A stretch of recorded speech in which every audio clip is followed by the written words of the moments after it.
नमस्कार मित्रों। आज हम आपको एम रामन नायर की सुप्रसिद्ध कहानी बेरोजगार से परिचित कराएंगे। यह कैसी वर्षा है। 10 दिनों से लगातार मूसलाधार पानी बरस रहा है। गली गली में, हाट बाट में, सब कहीं पानी ही पानी है। बड़ी सड़कों में नावें चलाई जा सकती हैं, कहीं कोई बाहर निकल नहीं पाता। जनजीवन भी बंद दिखाई देता है। विनोद अपने कमरे में एक कोने में सिकुड़ कर बैठा था। कमरे में भी पानी आ गया। घर के छप्पर से आसमान देखता था। नारियल के पत्तों से ही छाने के लिए 100 रुपया खर्च होगा। 100 रुपया होता तो सारे संसार को खरीद लेता। हाथ में एक पैसा तक नहीं। बूढ़ी माँ पास के कमरे में बिस्तर पर पड़ी थी। कई दिनों से बीमार थी। चलना फिरना भी दूभर था। लकवे के रोग से तंग थी। घर में जो रुपया पैसा था सब वैद्य के पास चला गया। अब दवा दारू भी बंद है। कड़वा काढ़ा वह पी नहीं सकती, कुछ खाती भी नहीं थी। अगर कहीं से पैसा मिलता तो विनोद उसे दूध उबाल कर देता था। कभी थोड़ा पीती थी, कभी पीती ही नहीं थी। देखने में औरत के रूप में थी। झुर्रियों में शेर भर चावल भर सकता था। अब वर्षा में सिकुड़ कर लेटी थी, गूदड़ की गांठ से। विनोद का मन जीवन से उचट गया था। सारे संसार से, जीवन से उसे घोर निराशा हो गई थी। हायर सेकेंडरी वह पहले दर्जे में पास हुआ। बीएससी तक छात्रवृत्ति मिलती थी। माँ भी पास के ब्राह्मण होटल में चावल कूटती थी, अनाज पीसती थी, बर्तन मांजती थी। ब्राह्मणी थी, इसीलिए होटल का वह काम मिल जाता था। बेटे को पढ़ाने की बेहद इच्छा थी, इसलिए बुढ़ापे में भी भारी काम कर रही थी। उससे दोनों का भोजन हो जाता था। लड़के की फीस तथा कपड़े का पैसा मिल जाता था। लड़का पढ़कर अफसर बने, यही उसकी एकमात्र अभिलाषा थी। उसका होटल एक बैंक के पास था। वहाँ के कर्मचारी उसी होटल में खाते थे। इसलिए बूढ़ी भी चाहती थी कि ईश्वर मेरे बेटे विनोद को भी बैंक का कर्मचारी बना दे। जब से विनोद को छात्रवृत्ति मिलने लगी तो उसने माँ को होटल जाने से रोक लिया। छात्रवृत्ति से दोनों का खर्च तंगी से संभलता था। अब वह रिसर्च का छात्र है। भौतिक विज्ञान में एमएससी परीक्षा पहले डिवीज़न में पास करके रिसर्च कर रहा है। उसकी रिसर्च करने का पहले विचार नहीं था। कहीं भी नौकरी मिल जाती तो तुरंत स्वीकार कर लेता। नौकरी मिले तब न। 300 की छात्रवृत्ति कम से कम 3 साल मिलेगी। माँ को घिनौना काम करना नहीं पड़ेगा। वह भी इंसान की तरह रहेगा। इसलिए उसने रिसर्च करना शुरू किया। किंतु छात्रवृत्ति मिलेगी 1 साल बाद। उसने नौकरी की तलाश न की हो ऐसी बात न थी। आवेदन पत्र भेजते भेजते वह उकता गया था, थक गया था। खाने का पैसा भी डाक खर्च में, पोस्टल ऑर्डर में साफ हो गया। कई जगह इंटरव्यू के लिए भी गया, परंतु कहीं से उसे नियुक्ति का आदेश नहीं मिला। वह रोज़ इंतज़ार करता रहा, बाद में इंतज़ार करना ही छोड़ दिया। आवेदन पत्र मात्र भेजने से क्या फ़ायदा। कहीं भी उसे नौकरी नहीं मिल सकती है। काम तो बनता है कुछ भेंट चढ़ाने से या बड़े बड़े नेताओं की सिफारिश से। सिफारशी पत्र के लिए भी उसने दौड़ धूप की। 20 चक्कर लगाता तो एक बार किसी नेता के दर्शन होते। इन महारथियों के काम के न रहने पर भी वे हमेशा व्यस्त रहते हैं और किसी दूसरे दिन आने के लिए कहते रहते हैं। विनोद के पैरों की खाल घिस चुकी थी। एक बार सिफारशी पत्र मिला और उसे लेकर अधिकारी के पास पहुंचने पर पता चला कि नेता ने टेलीफोन से बात की है। सिफारिश मजबूरन की है। मुझे कह दिया गया है, जगह मत दो, टाल दो। अजीब सिफारिश है, अजीब नेतागिरी है। अब उसने नौकरी की खोज छोड़ दी, रिसर्च समाप्त करके थीसिस भी जमा कर चुका। माता तो लकवे की बीमारी से तंग थी, छात्रवृत्ति भी बंद, चारों तरफ से किस्मत उसकी परीक्षा कर रही थी। वह इतना परेशान था कि अम्मा को एक बार दूध भी दे नहीं सकता था, एक पत्र भी लिख नहीं सकता था, किसी मित्र के पास जा भी नहीं सकता था।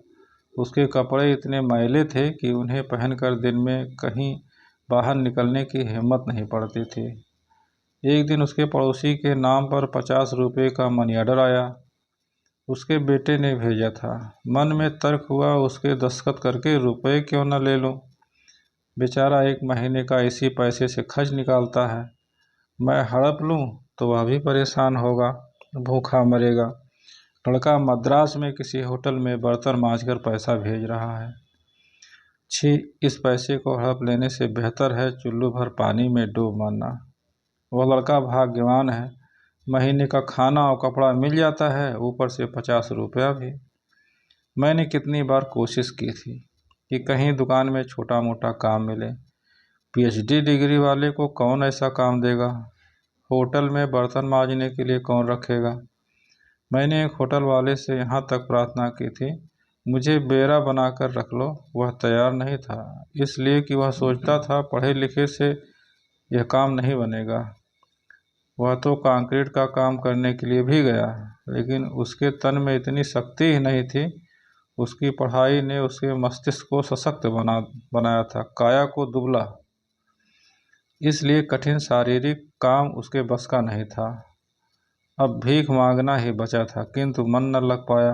उसके कपड़े भी क्या थे, एक धोती और कुर्ता, वे भी फटे पुराने, भिखमंगों के पेशे के लायक ही। मन ने कहा, विनोद सोच में मत पड़, झूठे दस्तखत कर, रुपया हथिया ले। भूखों मरते समय साम दाम से काम नहीं, अत्याचार का धार्मिक तर्क नहीं। विनोद ने वही किया जो उसने जीवन भर नहीं किया था। वह लोगों को चोरी न करने का, धोखा न देने का उपदेश दिया करता था। उसने अब तक किसी से झूठ नहीं बोला, झूठा काम नहीं किया, इसलिए उसका सारा तन कांप रहा था, मन कांप रहा था, हाथ कांप रहे थे। दस्तखत क्या 3 समानांतर टेढ़ी मेढ़ी रेखाएं थी, करके दे दी और पैसा भी लिया। डाकियों को विनोद पर बड़ा भरोसा था, क्योंकि वह स्वयं पते पढ़ नहीं सकता था। विनोद ही उसको पढ़कर सुनाता था और घर घर का रास्ता बताता था। अचानक विनोद का मन कहने लगा, विनोद तूने यह क्या किया, 50 रुपये के लिए तूने अपनी ईमानदारी बेच दी। विनोद पागल सा हो गया, अपराध बोध से उसका मन विक्षिप्त सा हुआ। फटी पुरानी मैली कुचैली धोती और कुर्ता पहनकर घर से वह बाहर आया। माँ जीवच्छव सी पड़ी थी, उस ओर उसने देखा नहीं। उसके मन का सारा प्रेम सूख चुका था, श्रद्धा नष्ट हो गई थी, हमदर्दी शून्य हो गई थी। संसार से उसे घृणा थी, सरकार से घृणा थी, बंधुओं से घृणा थी, माँ से घृणा थी, खुदा से घृणा थी। वह सबसे प्रतिशोध लेना चाहता था। उसको खुदा ने इंसान क्यों बनाया है? चिड़िया, जानवर या पेड़ पौधा बनाया होता तो कभी आहार की समस्या ही नहीं उठती। जीने के लिए दूसरों से झगड़ना नहीं पड़ता। चिड़िया और जानवर साम्यवादी हैं, अपने लिए खूब कमा कमा कर दूसरों का भी हिस्सा कभी नहीं छीनते। जीते हैं और जीने देते हैं, मिल्लत से रहते हैं। इंसान इंसान को चाहता नहीं, ईर्ष्या करता है, दूसरों के रास्ते रोकता है, दूसरों का छीन लेता है, खून चूसता है। उसका मन सारी मानव जात से प्रतिशोध करने के लिए तैयार था। संत्रस्त मन में आक्रोश था, आतंक था। रास्ते पर निकल आया तो दूर से देखा उसका क्लास फेलो भारत आ रहा है। ट्वीट की पैंट और विदेशी कमीज पहन रखी थी, सुगंधित तेल की महक थी। विनोद ने मुंह फेर लिया। भारत ने उसे देखा नहीं था, अच्छा हुआ। इस भेष में उसे न देखे, नाक भाव न सिकोड़े। भारत बीएससी 3rd क्लास के पास था, परंतु जातिवाद के बल पर वह अब एएस हो गया। विनोद बीएससी यूनिवर्सिटी फर्स्ट था। आवारा फिरता था। एक बार खाना मैसर नहीं, कपड़ा मैसर नहीं, जीने का अधिकार था, समान व्यवहार मैसर नहीं। विनोद के मन में आग की चिंगारियां भड़क रही थी। कितने पड़ोस के बुद्धू लड़के अब अफसर हैं, कुछ एसएस एलसी पास हैं, कुछ बीएससी, कुछ बीए, कुछ बीएससी। वे सब शान से रहते हैं, लेकिन सबसे अच्छे छात्र को, सभी अध्यापकों के आंखों के तारे को बेरोजगार रहना पड़ता है। यह कैसी विडंबना है, यह कैसी नीति है। उसे सरकार की समस्त नीति की पुस्तकों को चीर फाड़कर समुद्र में फेंकने की इच्छा हुई। सभी पर उसे क्रोध आ रहा था। रास्ते में दिन दहाड़े निकलना ही बुरा हुआ। कुछ कॉलेज की लड़कियां वहां से निकल गई तो उसे देख खिलखिला पड़ी। उसकी रद्दी पोशाक, दुबला तन, गड्ढे में धसी आंखें, हवा में उड़ने वाले स्नेह शून्य बाल उन्हें पसंद नहीं आए होंगे, या उसे विक्षिप्त समझकर हंस रही होंगी। विनोद चुप रहा, सहता रहा। कहना चाहता था, हंसो मत, तुम लोगों की भी मेरी ही दशा स्वागत करेगी। अब न सही, कल जरूर। शायद वे उसको देखकर नहीं हंस रही थी। उसका ही शक था, सब मुझे देखकर हंस रहे हैं। हाँ, लड़कियों को डरने की जरूरत नहीं है। कहीं से कोई गोबर गणेश आकर शादी कर लेगा। नौकरी न मिले तो शादी हो जाए, तब भी उनकी समस्या हल हो जाएगी। लड़के हैं अभिशप्त, उनका रास्ता है हर कोने से बंद। चलते चलते वह शहर में आया। स्कूलों में लड़के लड़कियां जा रही थीं, सड़कों में भीड़ थी। अखबारों में खबर आई थी, केरल में इस साल 6 लाख लड़के एसएसएलसी परीक्षा देंगे। ये सब पढ़कर क्या करेंगे? जब वह स्टेट में प्रथम आया था तो उसका भी फोटो अखबार में छपा था। संपादक गण उसकी झोपड़ी में एकत्रित हुए थे। प्रशंसा के फव्वारे उड़े थे। क्या फायदा हुआ? उस समय उसका बड़ा साइंटिस्ट होने का इरादा मोटे अक्षरों में सभी अखबारों में आया था। उन दिनों उसका मन कितना खुश था। उल्लास के दिन थे। माँ को सिंहासन पर बिठाने की आशा कर रहा था। माँ भी पुत्र के इस भाग्य पर इठलाती थी। संवाददाताओं को उसी ने चुटकुले जवाब दिए थे। उन दिनों उसका मुंह लावण्य की खान था, आंखों में भविष्य की दीप्त किरणें थी। लेकिन अब कौन उसका इंटरव्यू करने आएगा?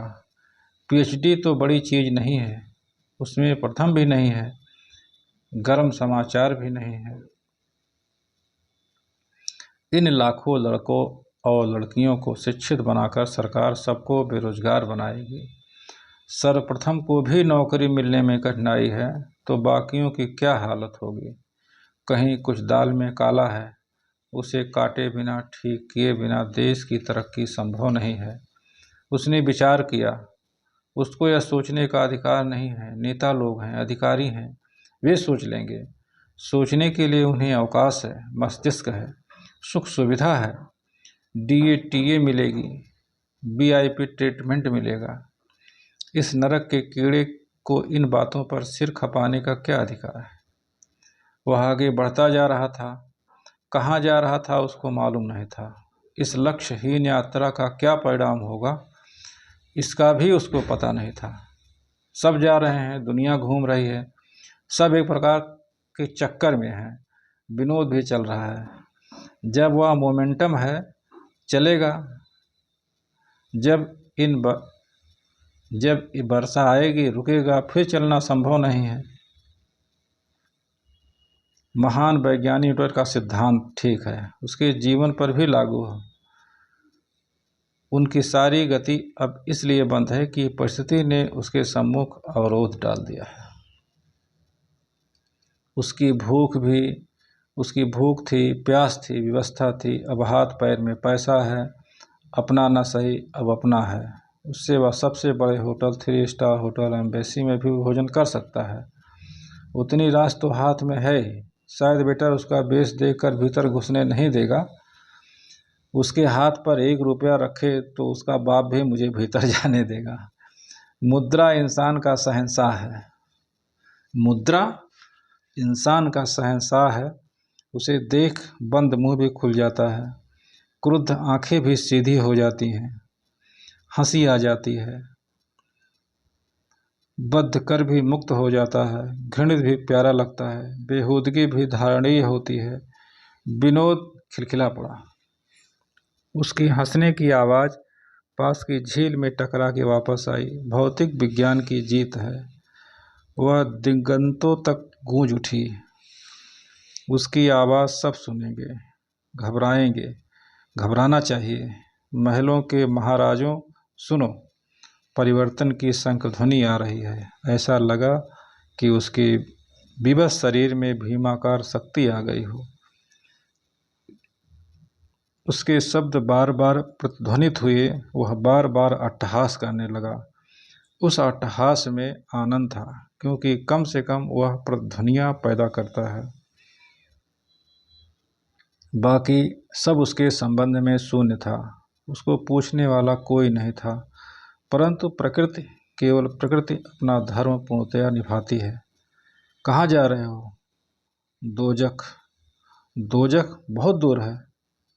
परवाह नहीं, दोजख में भी तुम्हें जगह नहीं मिलेगी। क्यों? वहाँ लोग चुन चुन कर लिए जाते हैं। जहाँ जात पात नहीं होगी, वर्ण रंग नहीं होगा, वहाँ बड़ा छोटा नहीं होगा, पंडित पामर का फर्क नहीं होगा। कौन जाने, मालूम है वहाँ सोशलिज्म है, धर्मराज है, मुख्य शासक। विनोद का मन प्रसन्न कर रहा था, जवाब भी दे रहा था, हंसता भी था, रोता भी था, संसार की विसंगतियों से कुंठित था। उसने दोनों हाथों से अपने बाल खींच लिए। 6 महीने से उसने हजामत नहीं कराई। पैसे का अभाव था। लोग सोचते थे हिप्पी बनना चाहता है। दाढ़ी मूछ बनाई नहीं थी, ब्लेड लेने तक के पैसे नहीं थे। लोग कहते थे हिप्पी बनना चाहता है। सच्चाई कौन जाने। वह जोर से चिल्लाने लगा, सब धोखेबाज हैं, संसार धोखा है। भीड़ का ध्यान उस ओर गया। लोगों ने कहा पागल है। लड़कों ने हो हो करके कहा पागल है। विनोद को चैन नहीं मिला। उसका दिल फूटना चाहता था। अपनी सारी शक्ति लगाकर समस्त विश्व से वह प्रतिकार लेना चाहता था। झील के पास के पार्क में आया तो देखा बहुत से विदेशी हिप्पी बैठे मस्ती में गा रहे थे। सितार, ढोलक सब बाजे थे। लड़कियां थी, लड़के भी थे। कौन लड़की है कौन लड़का है यह कहना मुश्किल था। विनोद को अच्छा लगा, क्योंकि उनमें विषय बुद्धि नहीं थी। सब समान रूप से मस्त थे। उन्हें चैन था, शांति थी। न घर की चिंता, न पढ़ाई की चिंता, न नौकरी की चिंता। विनोद को देखकर एक ने हाथ हिलाया। शायद उसे हमदर्दी हो आई होगी या अपनी कौम का समझा होगा। शायद उन्हें जात पात का, मजहब का, धर्म विधर्म का विचार नहीं होगा। सब उठे और विनोद के चारों तरफ नाचने लगे। उनके गीतों में मस्ती थी। बदबू में भी सुगंधी का अनुभव था। बदबू और खुशबू मिश्रित थी। विनोद भी, बदबू भी उन्हें पसंद आई। हफ्ता बीत गया, उसने भी नहाया नहीं था। इसलिए कि साबुन नहीं था, तेल नहीं था, कपड़े बदलने को नहीं थे। उसको अब नहाने से कोई मतलब नहीं है।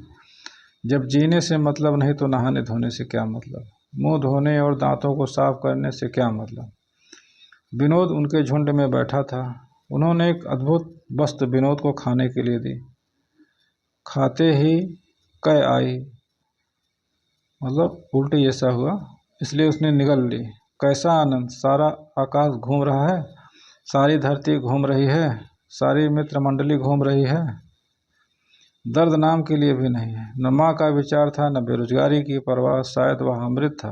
विनोद वही पीयूष पीकर देव बना है, अमर बना है। अब दुख काहे का, चिंता किस बात की।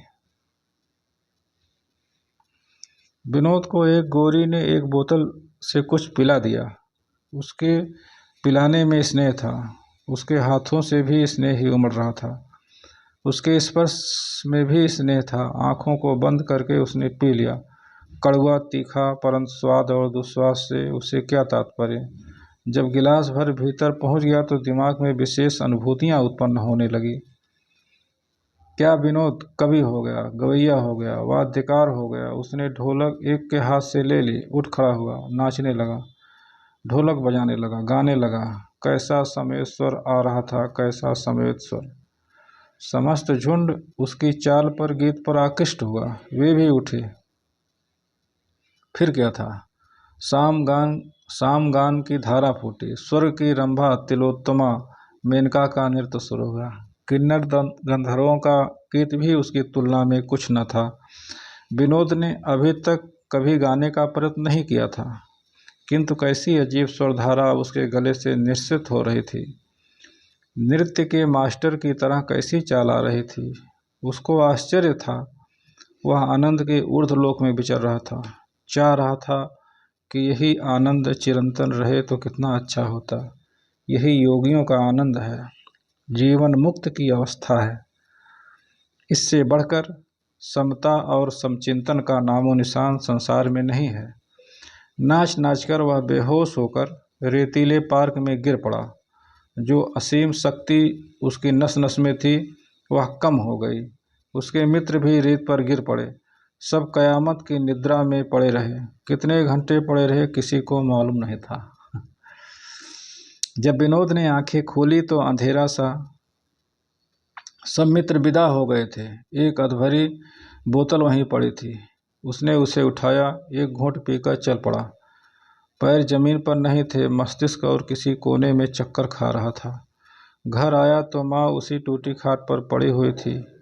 माँ को खूब हिलाया, वह पत्थर सी पड़ी थी, ठिठुर गई थी। उसने बोतल खोल उसके मुंह में उड़ेल दी और कहा, माँ पी लो, यह संजीवनी दवा है। तेरी बीमारी कोसों भागेगी, तू जवान हो जाएगी, मेरे साथ नाचेगी गाएगी। पियो, मेरा सारा गम दूर हो गया। लेकिन अम्मा मरी पड़ी थी। तो ये कहानी है बेरोजगार की। तो कहानी कैसी लगी आप लोगों को ज़रूर बताना और हमारे चैनल को सब्सक्राइब जरूर करना। बहुत बहुत धन्यवाद। Thank you so much.